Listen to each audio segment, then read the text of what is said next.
नमस्कार, मी श्वेता.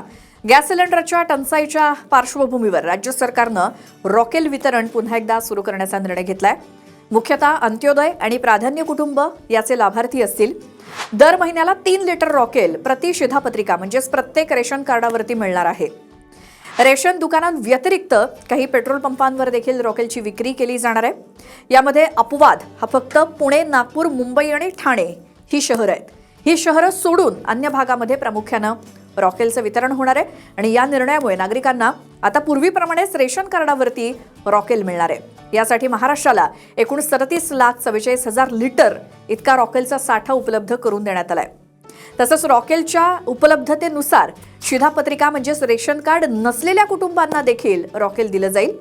शिधापत्रिका नसलेल्या नागरिकांसाठी ग्रामपंचायतीचा रहिवासी दाखला हा पुरावा म्हणून ग्राह्य धरला जाईल. या निर्णयामुळे अनेक नागरिकांना घरातले जुने स्टोव्ह पुन्हा वापरात आणावे लागण्याची शक्यता आहे.